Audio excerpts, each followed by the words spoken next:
Kami mengucap syukur ya Tuhan apabila kami boleh memiliki Allah yang begitu mengasihi kami ya Tuhan. Allah yang rela turun ke dunia ini ya Tuhan untuk menyelamatkan kami semua yang berdosa ini ya Tuhan. Sungguh kami bangga memiliki Allah yang seperti Engkau ya Tuhan. Dan sebentar lagi ya Tuhan kami akan mendengarkan firman-Mu ya Tuhan. Biarlah Tuhan yang membuka hati dan pikiran kami ya Tuhan. Sehingga kami boleh menerima kebenaran-Mu ya Tuhan dalam setiap hati kami ya Tuhan. Terima kasih ya Tuhan. Pimpin hamba-Mu yang akan menyampaikan ya Tuhan. Biarlah yang Ia sampaikan hanya yang berasal daripada Engkau saja.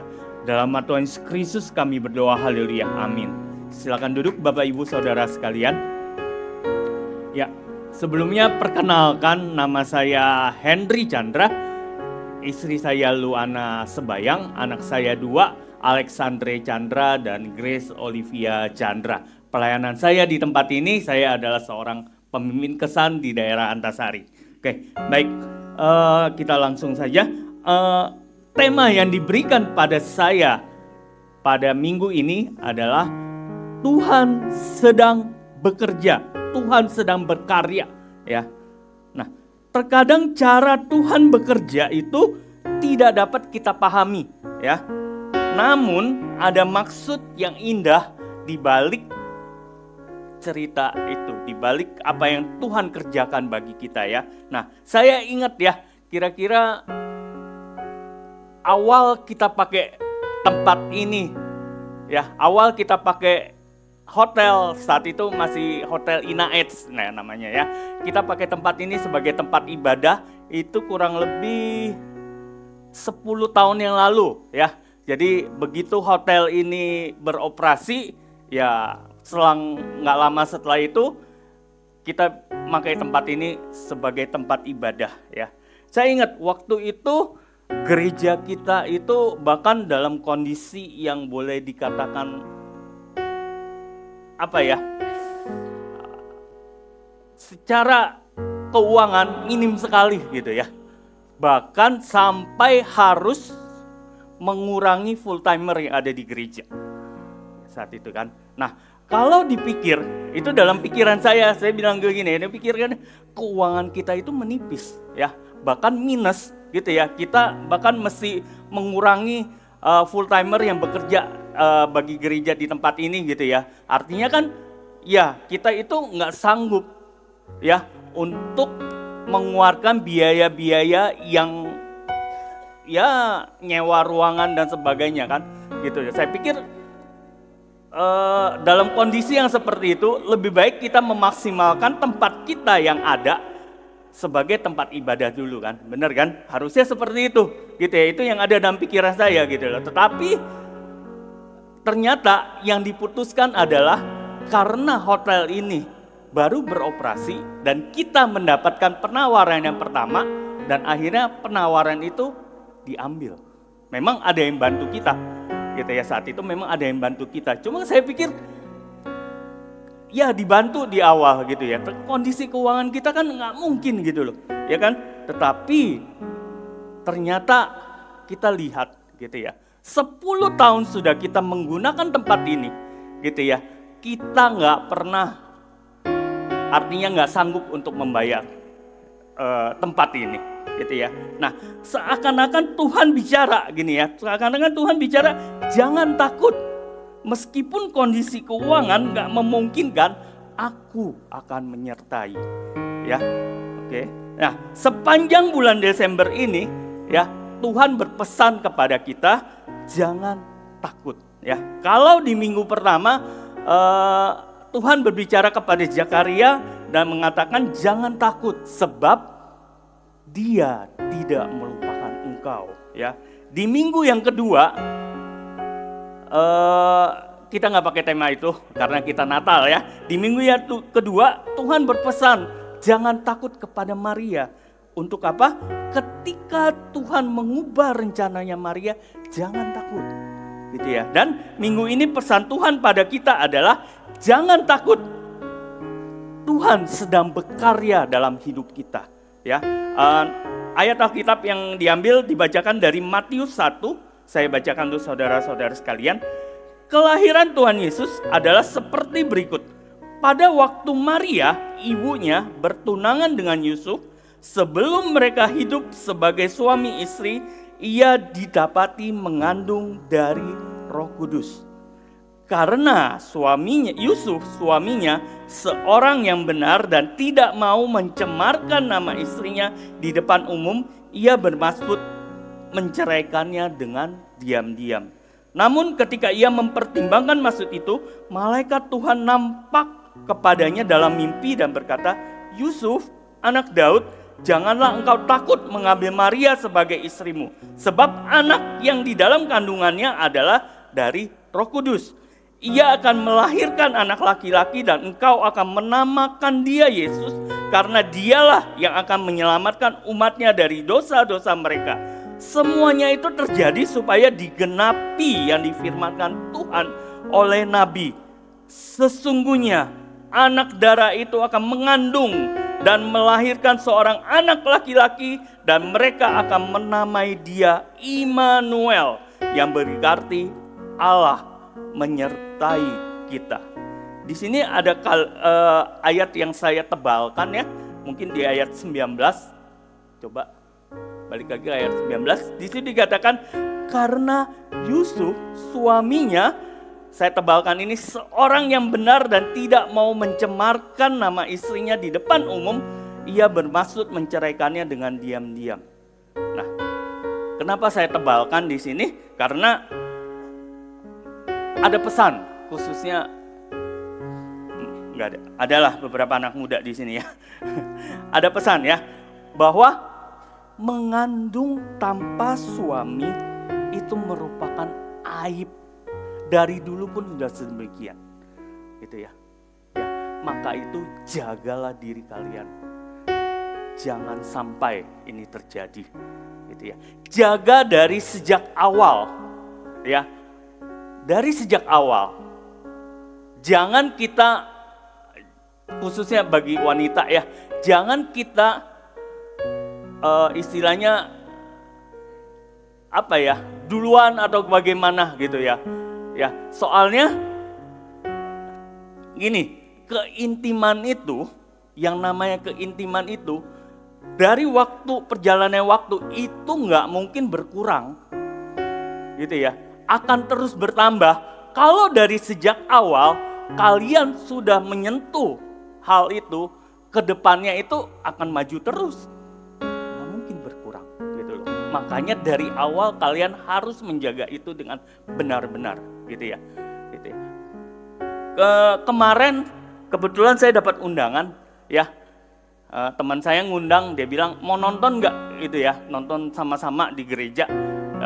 Film Why the Nativity itu menceritakan tentang kelahiran Tuhan Yesus ya. Dia di situ dia coba menggambarkan gitu ya, kelahiran Tuhan Yesus itu sesuai dengan kondisi pada zaman seperti itu gitu ya. Soalnya kalau kita baca di sini di Alkitab, di sini kan dikatakan bahwa Maria akan mengandung daripada Roh Kudus gitu kan, gitu loh. Dan nggak diceritakan gitu loh kejadian-kejadian bahwa bagaimana tanggapan masyarakat dan warga sekitar situ. Nah, di situ diceritakan, dikasih lihat bahwa ternyata benar gitu ya. Mengandung tanpa suami itu benar-benar merupakan aib gitu ya.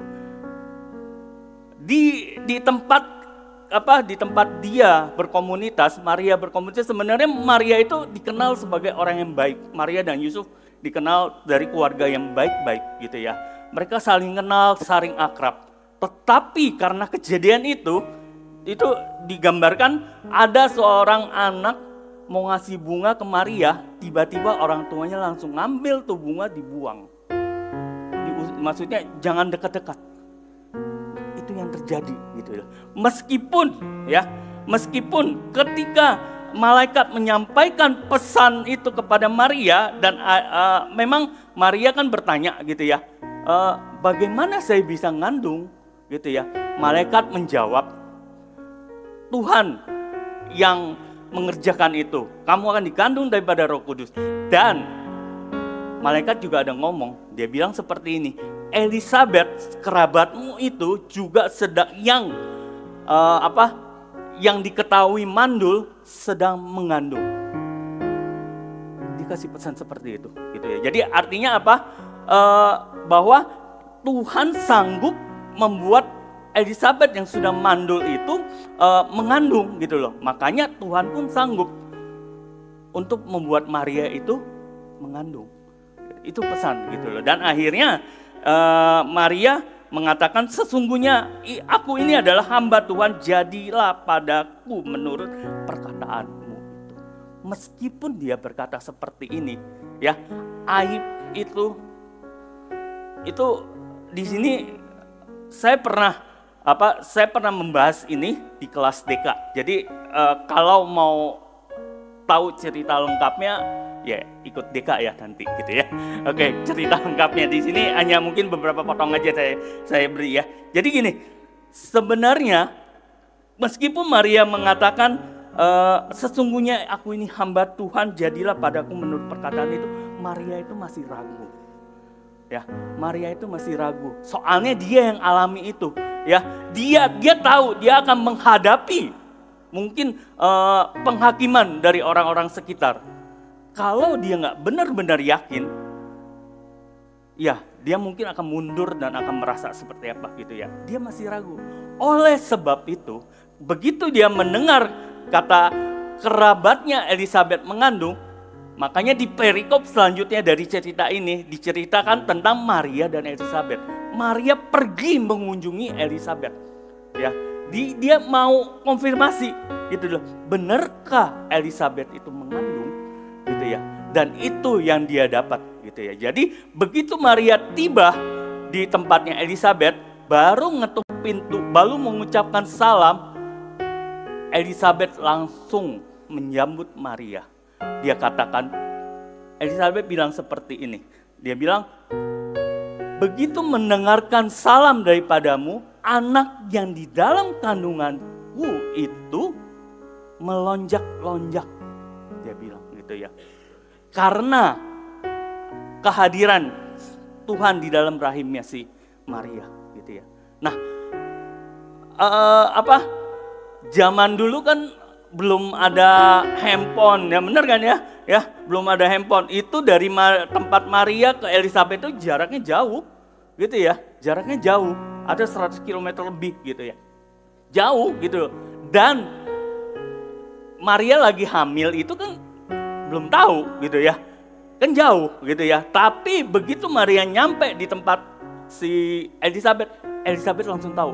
Kenapa? Karena begitu Maria mengucapkan salam, Roh Kudus hadir dalam diri Elizabeth dan mengatakan itu.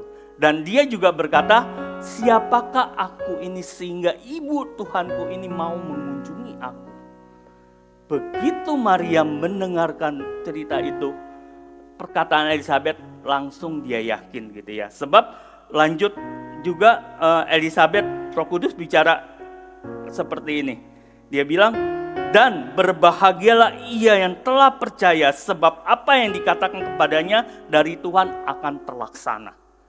Maka dari itu Maria percaya. Meskipun dia tahu dia akan menghadapi penghakiman dari orang-orang sekitar, dia tahu itu datang dari Tuhan. Dan dia tidak takut, ya, untuk terus melanjutkan apa yang sudah Tuhan kerjakan dalam diri dia, ya. Nah, jika minggu pertama pesan jangan takut itu datang kepada Zakaria. Oh ya, satu lagi, gitu ya. Kalau ketika minggu pertama pesan dia dengan Zakaria kan, gitu ya. Kan Zakaria ketika dikasih tahu bahwa Elizabeth akan mengandung, Zakaria juga mengatakan nggak mungkin, gitu ya. Istri saya sudah hamil, maksudnya mandul lama, gitu ya. Nah, kalau seandainya ya Elizabeth itu nggak mandul, kenapa Tuhan tahan sampai lama sehingga Zakaria itu udah istilahnya udah percaya bahwa dia nggak akan punya keturunan, gitu ya. Ya, saat di minggu pertama kan juga dikatakan Tuhan bekerja sesuai dengan waktunya, ya kan, dikatakan seperti itu. Nah, ini jawabannya itu ini, gitu ya. Kalau Zakaria mendapatkan anak sebelum kejadian ini, gak akan ada yang dapat menguatkan Maria ketika dia tahu dia hamil daripada Roh Kudus. Justru karena kemandulan Elizabeth sampai saat itu, Tuhan bisa meyakinkan Maria kalau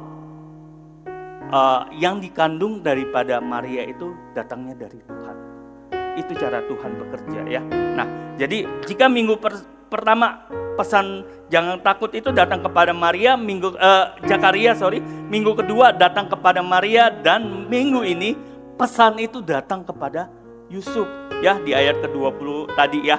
Maka hari ini kita akan belajar pesan Tuhan kepada Yusuf, jangan takut karena Tuhan sedang berkarya.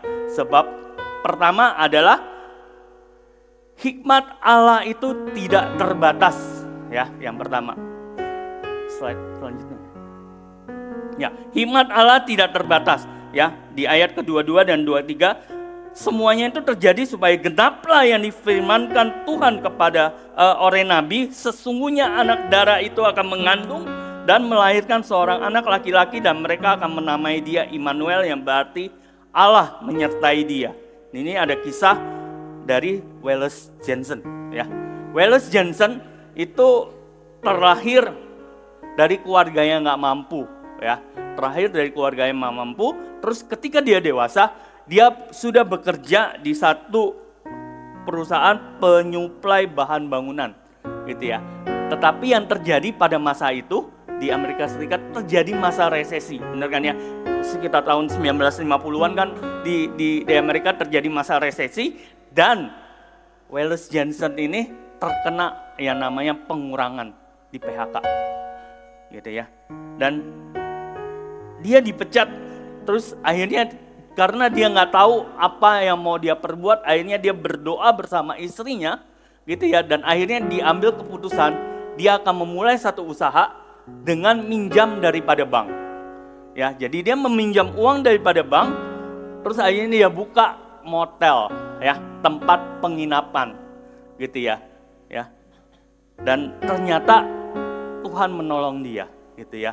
Meskipun di masa resesi gitu ya, karena pertolongan Tuhan, dan juga dia bergabung sama temannya satu, dan akhirnya mereka membuka satu penginapan motel, dan akhirnya menjadi besar sampai sekarang. Itu namanya Holiday Inn. Di Lampung ada ya Holiday Inn. Dan uniknya di setiap kamar di Holiday Inn itu ada ditaruh Alkitab ya. Hikmat Allah yang tak terbatas itu melalui kesulitan yang dialami oleh Wallace, Tuhan membuka jalan untuk memberkati hidupnya. Wallace menyadari itu dan dia berkata seperti ini, alasan mengapa kami selalu menaruh Alkitab di setiap kamar di hotel kami adalah untuk menolong orang agar berjumpa dengan Yesus dan menemukan solusi untuk masalah-masalah mereka, siapapun mereka itu. Ya, hikmat Allah yang tak terbatas itu mampu menggenapi apa yang dinubuatkan tentang Yesus. Ya, nubuatan tentang Yesus udah tertulis di beberapa ayat Alkitab ya. Contohnya Kejadian 3 ayat 15 ya. Tuhan mengatakan, aku akan membuat permusuhan antara keturunanmu, keturunan wanita, dan keturunan si ular. Digenapi di kayu salib ya. Yesus keturunan perempuan ya, disalib, turun ke dalam kerajaan maut untuk mengalahkan si iblis. Dan kakinya dipantek. Kan di situ dikatakan keturunan si ular akan mematuk mata kaki.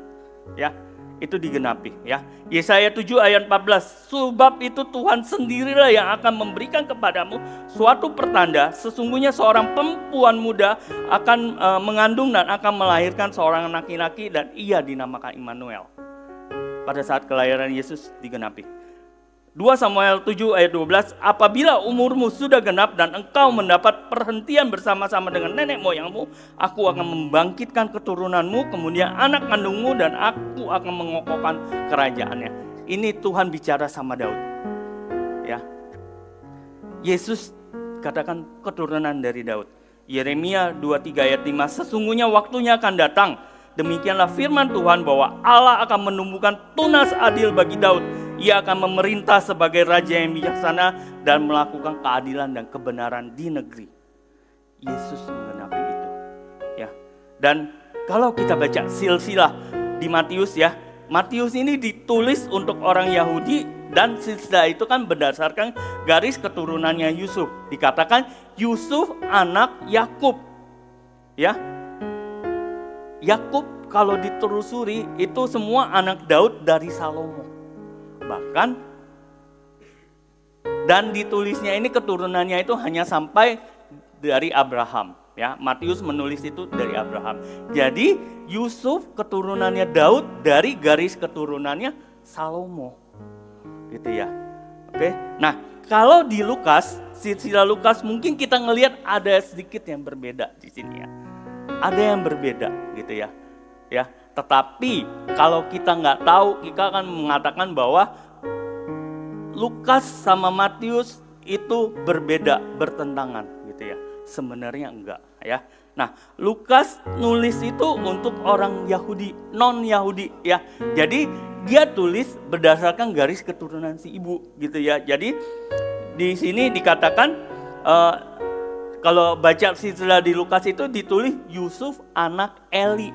Jadi maksudnya Yusuf itu menantunya Eli di sini, gitu kan? Memang ditulis berdasarkan nama lelaki, gitu ya. Nah, makanya dikatakan Yusuf, tapi ditulis nama bapaknya itu maksudnya nama bapaknya Maria, Eli. Dan terus kalau diterusuri sampai ke Daud itu, ya ternyata Maria keturunannya Daud dari garis anaknya Daud yang bernama Natan. Gitu ya.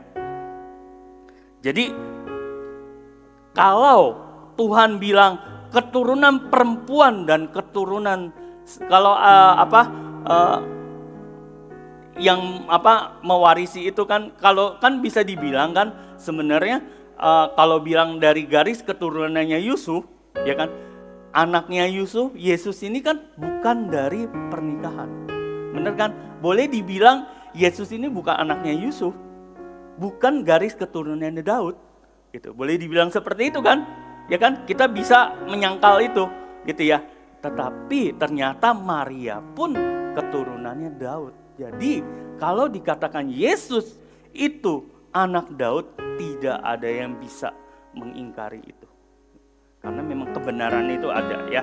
Nah, jadi oleh hikmat Allah ketika Yehuda kehilangan ketiga putranya yang dinikahkan dengan Tamar, ya, Tamar akhirnya dapat melahirkan Peres bagi Yehuda sehingga keturunannya Yehuda itu nggak terputus. Kan tadi dikatakan bahwa Yesus itu keturunannya Daud dari garis suku Yehuda, ya. Nah, juga oleh hikmat Allah, Rahab seorang Yeriko yang sudah mendengarkan tentang Tuhannya orang Israel dan dia percaya, akhirnya dia menolong Kaleb dan Yosua dan mengatakan kepada mereka, jangan kalian melupakan aku. Ya, dan bahkan bukan Yosua dan Kaleb yang tidak melupakan Rahab, Tuhan pun tidak melupakan Rahab. Dan akhirnya Rahab menikah dengan Salmon, seorang garis keturunan Yehuda dan melahirkan Boas. Ya. Oleh hikmat Allah juga Elimelek dan Naomi, seorang keturunan Yehuda, pergi dari Bethlehem karena bencana kelaparan ke Moab. Itu seakan-akan untuk menjemput Rut. Menjemput Rut ke Bethlehem untuk bertemu dengan Boas. Dan akhirnya mereka melahirkan Obed. Obed melahirkan Isai, Isai melahirkan Daud. Ya. Semua hikmat Allah ini memelihara jalan bagi Yesus untuk turun ke dunia. Ya, semua nubuatan tentang Yesus dapat digenapi secara tepat dan akurat. Itulah bukti bahwa hikmat Allah tidak terbatas. Nah, yang kedua, Mengapa jangan takut? Tuhan sedang berkarya dalam kita karena kasih-Nya Tuhan itu nggak terbatas. Ya. Ayat 21 mengatakan ia melahirkan anak seorang laki-laki, dia dan engkau akan menamai dia Yesus karena dialah yang akan menyelamatkan umatnya dari dosa manusia. Di sini ada kisah seorang yang bernama William Cowper.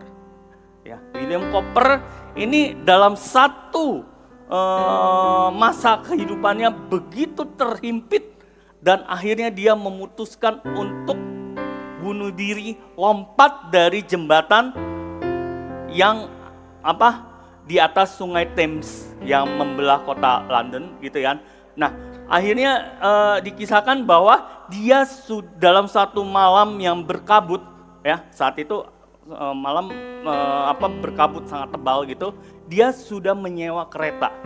Ya, saat itu kan belum ada kendaraan, belum ada, ya ada kereta. Jadi dia sewa kereta kuda untuk membawa dia nyampe ke jembatannya di atas Sungai Thames dan dia akan lompat ke situ. Ya, karena saat itu sedang berkabut, jadi si pengendara kereta itu kan nggak dapat melihat dengan jelas. Akhirnya muter-muter dan akhirnya berhenti dan si pengendara kereta bilang, ini dalam kondisi yang berkabut kita udah nggak mungkin dapat sampai ke tujuan kita gitu. Ya akhirnya si William kan kesel kan, ya sudah dia berhenti gitu ya. Tahu di mana dia berhenti? Dia berhenti kembali lagi di rumah dia di situ. Dan akhirnya William sadar, ya Tuhan mengasihi dia. Makanya akhirnya dia nulis satu lagu, ini lagu yang cukup terkenal gitu ya. Tapi saya coba nyari-nyari, saya nggak tahu lagunya gitu ya. Judulnya God Move in Mysterious Way ya. Oke, nah saya bacakan syair yang diterjemahkan secara bebas ya di sini ya. Allah bekerja dalam jalan yang tidak dipahami. Ia melakukan keajaiban-keajaiban. Ia menjejakkan kakinya di lautan, ya. Ia melintasi amukan badai. Oh umat yang ketakutan, teguhkanlah hatimu. Kabut yang kau takuti akan diliputi oleh belas kasihan-Nya dan akan tersibak dalam berkat-Nya atas hidup. Ya. Kelahiran Yesus yang kita sedang rayakan sepanjang bulan Desember ini adalah bukti bahwa kasih Allah tidak terbatas ya. Jika kita tahu nih ya, misal nih ya, kalau mau ke mana, ke Liwa kan ya, kalau mau ke Liwa kita mesti ngelewati namanya kawasan ya kan, lewatin hutan kan, bener kan ya. Benar ya, lewatin hutan kan. Nah, jika kita tahu gitu ya, begitu kita masuk hutan itu, kita akan diserang harimau, kita akan jatuh, kita akan nabrak pohon gitu. Kita mau lewat itu enggak? Coba. Kalau kita tahu. Enggak kan? Betul kan? Enggak kan?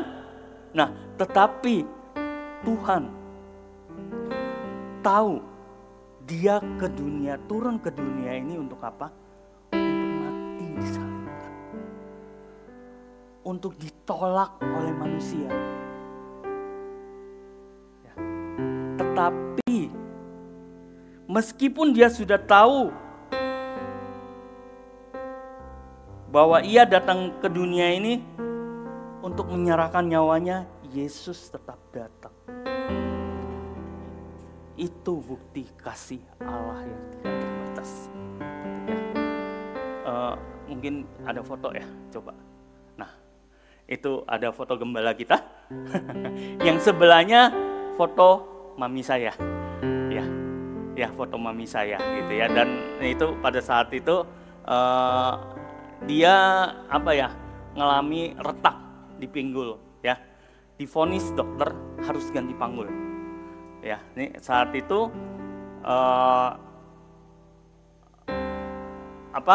dokter mau operasi gitu ya, mau ganti panggulnya gitu ya, mau panggil panggulnya gitu ya. Dan waktu pengecekan awal di dokter gitu ya, dokter menyatakan ya bisa gitu ya. Dan sambil dipantau, nunggu kondisi mami saya siap dan nggak ada ini, kita akan menjalankan operasi. Gitu ya. Nanti ini pada saat di rumah sakit, ya kebetulan Pak Gembala ada ke Jakarta, nggak cuma ini Bapak Kris dan Bu Fili yang datang, ya Ci sama Ko Isan juga datang gitu ya ke situ dan berdoa bagi mami saya. Gitu ya. Jadi ternyata ketika di rumah mami saya nggak apa-apa, gitu ya. Dan siap nih mau operasi, kita daftar ke rumah sakit mau operasi, terus dicek dong, dicek gitu ya. Tiba-tiba paru-paru dia bermasalah. Jadi diperbaiki dulu gitu ya. Ya, mami saya masih semangat, katanya dia mau operasi gitu ya. Bahkan kalau nggak salah cerita juga kan sama Cia ya, bahwa mami saya mau dioperasi gitu. Padahal setelah kondisi paru-parunya seperti itu, dokter manggil kami dan mengatakan dokter sudah nyerah. Jadi dia bilang begini, ketimbang mami kamu nanti dioperasi dengan kemungkinan besar ya itu bisa koma sepanjang hidup, lebih baik dia menjalani hidup seperti ini tapi masih bisa berhadapan dengan kami, masih bisa ketemu dengan kami, gitu ya, gitu. Dan saat itu kami belum bilang ke mereka, gitu ya, Gembala datang dan mendoakan dia, gitu ya. Dan akhirnya ketika dia bilang, ya udah dia terima, gitu ya. Dan memang selama dia di kursi roda aja, gitu ya, kemana-mana juga di kursi roda, gitu ya.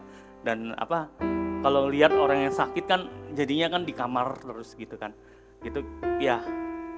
Dia juga nggak suka gitu loh, gitu ya. Nah, surprisingly gitu ya, setelah kejadian ini hanya dalam selang 2 atau 3 bulan setelah kejadian ini gitu ya, saya balik lagi kan ke Jakarta gitu ya karena satu urusan, dan saya lihat ya ternyata mami saya sudah mulai jalan, sudah mulai belajar jalan gitu loh. Tadinya boleh dibilang dia bisa rest selamanya di ini, tapi dia sudah bisa jalan. Dan saya pikir itu Tuhan mengasihi mami saya gitu ya. Saya pikir seperti itu. Meskipun mami saya sampai saat ini belum percaya gitu ya. Dan itu artinya Tuhan naruh tanggung jawab itu terus kepada saya dan keluarga yang lain untuk menyampaikan kalau Tuhan mengasihi dia. Next foto selanjutnya. Tuh, mami saya sudah bisa berdiri. Ya. Nah, kita tahu bahwa kasih Allah itu tak terbatas, oleh sebab itu jangan pernah berhenti untuk menceritakan kasih Allah. Ya, kalau kita tahu Allah begitu mengasihi kita, jangan sampai berhenti di kita. Kita ceritakan. Ya, kita bagikan. Kita bilang ke orang-orang, Allah mengasihi Anda. Ya. Di tahun depan di bulan Januari kita akan mengadakan yang namanya Alpha. Alpha ini ya, itu adalah alat bagi kita untuk menjangkau orang yang tidak mengenal Kristus. Kita undang mereka ke Alpha. Ya, di Alpha nanti kita akan kumpul-kumpul ya. Kita ya nggak akan khotbah ya, nggak akan bilang kamu akan masuk neraka dan segala, nggak ada gitu ya. Di sana kita Alpha ya, kita makan-makan gitu ya, kita makan-makan, nonton gitu ya, biar video yang menceritakan kalau Tuhan mengasihi mereka dalam beberapa pertemuan. Ya, jadi saya ngajak ya, bagi kita yang sudah tahu Tuhan begitu mengasihi kita, ya yuk kita kasih tahu ke orang, kita ajak orang itu ke Alpha. Ya, untuk informasi selanjutnya bisa menghubungi sekretariat ya. Oke, yang ketiga. Oke, sudah mau habis. Oke. Alasan yang ketiga adalah kuasanya tak terbatas. Ya, sesungguhnya anak darah itu akan mengandung dan melahirkan seorang anak laki-laki dan mereka akan menamai dia Immanuel, artinya Allah menyertai kita. Ya, 4 cara Allah menciptakan manusia. Ya, Allah menciptakan manusia sepanjang sampai saat ini dia sudah melalui 4 cara. Ya, yang pertama, tanpa pria dan tanpa wanita Allah menciptakan Adam. Betul?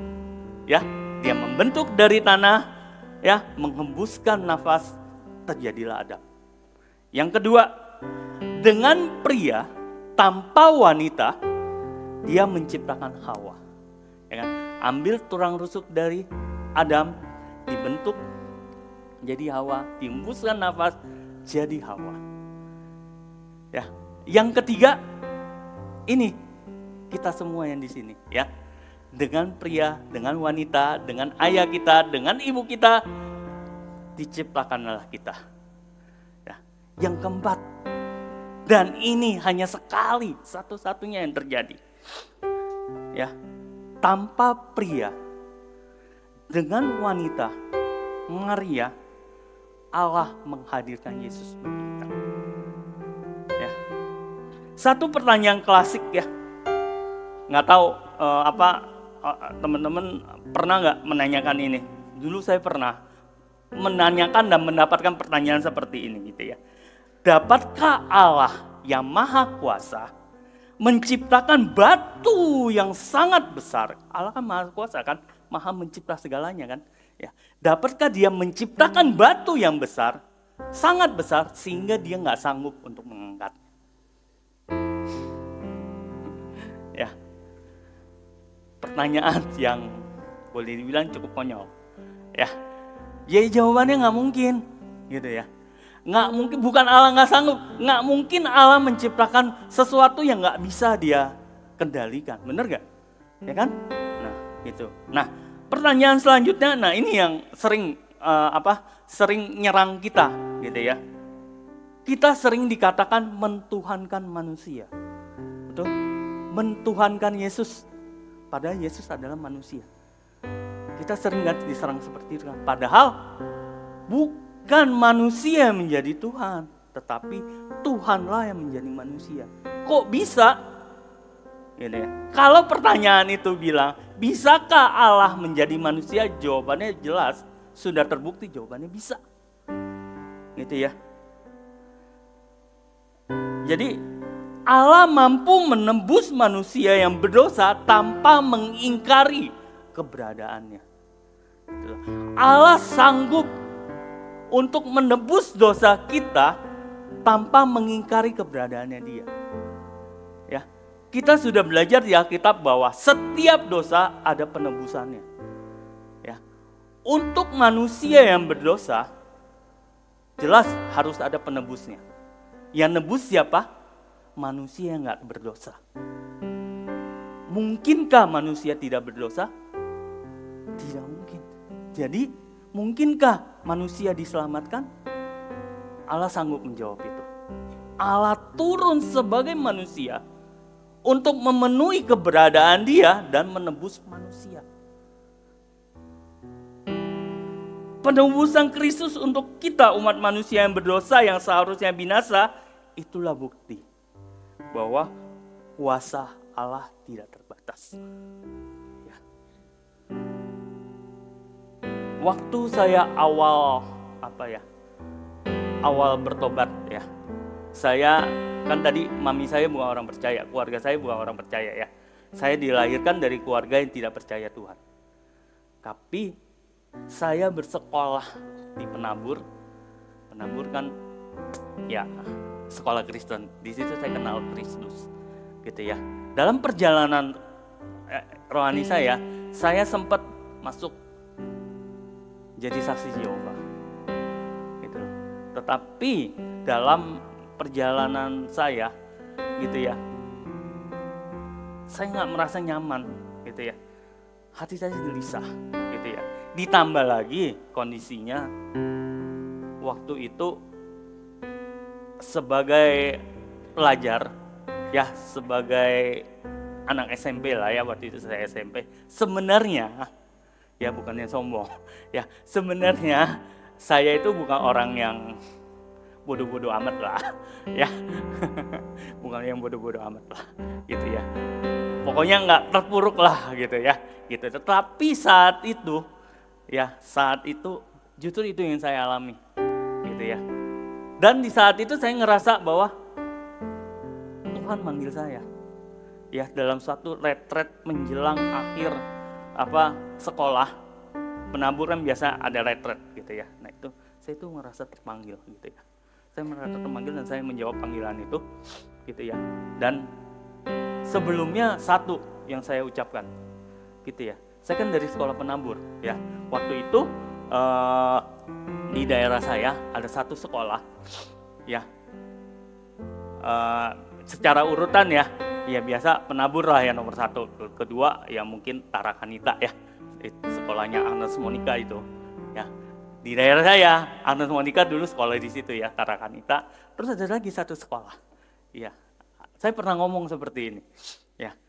Seandainya satu-satunya sekolah yang nerima saya saat itu adalah sekolah ini, lebih baik saya nggak sekolah. Saya sampai ngomong seperti itu. Gitu. Tapi yang terjadi apa? Justru satu-satunya sekolah yang terima saya itu cuma itu. Benar. Dengan istilahnya apa ya? Dengan rasa berat, ya. Akhirnya saya ya terpaksa ke sekolah itu. Dan sekolah itu kalau Penabur sekolah Kristen, ini bukan sekolah Katolik, ya. Gitu ya. Dan sebenarnya saya kan sebelum itu saya udah ngomong gitu, maksudnya saya seakan gini ya, maksudnya Tuhan, saya udah terima lu loh, terima kamu sebagai Tuhan dan juru selamat saya. Kenapa saya tetap dijebloskan ke sini? Gitu ya. Sempat saya bertanya seperti itu gitu. Tetapi ya apa boleh buat ya? Ya, cuma itu sekolah yang tersedia bagi saya. Ya. Ya udah. Sekolah juga saya ke situ ya. Gitu ya. Nah, justru ini gitu ya. Justru ketika kita berpasrah sama Tuhan. Ya, ketika kita berpasrah sama Tuhan, Tuhan bekerja. Ya. Di sekolah yang boleh dibilang Katolik, beda sama yang saya imani ini, ya. Di situ saya kenal teman-teman yang baru, gitu ya, teman-teman yang baru, ya. Dari teman-teman yang baru ini tiba-tiba saya dapat ajakan dari dia mengatakan, Hen, kita cari gereja yuk. Saya saat itu juga yang namanya baru bertobat kan juga mau nyari kan, gitu ya. Tiba-tiba ajakan itu datang, gitu. Saya sambut. Sampai sekarang makanya saya bisa berdiri di sini. Di awal itu saya menerima itu. Ya, kesimpulannya, jangan takut menghadapi musim yang baru yang tidak pasti. Kan bentar lagi kita udah mengakhiri tahun di tempat ini. Ya, tahun 2024 kita sudah akhiri dan kita akan menyambut tahun 2025. Kita nggak tahu apa yang akan terjadi. Ya, gimana kondisinya? Kita juga baru berganti kepemimpinan dan biasanya kan tetap ada pergolakan seperti itu. Sesuatu yang nggak pasti. Ya, tetapi jangan takut. Karena apa? Karena Allah sedang bekarya melalui hikmat, kasih-Nya dan kuasa-Nya yang tak terbatas. Amin. Mari kita berdoa. Kami ucap syukur ya Tuhan untuk pagi hari ini ya Tuhan. Tuhan boleh menguatkan kami ya Tuhan ketika kami akan memasuki tahun yang baru di tahun 2025 yang kami tidak tahu apa yang akan terjadi di depannya Tuhan. Tapi kami ucap syukur ya Tuhan apabila Tuhan menguatkan kami. Tuhan mengatakan jangan takut. Dan biarlah kami semakin percaya kepada Engkau. Karena hikmat, kasih dan kuasa-Mu itu tidak terbatas. Yang akan selalu menyertai kami dalam kami menghadapi tahun yang baru. Terima kasih ya Tuhan. Dalam nama Tuhan Yesus Kristus kami doa haleluya. Amin.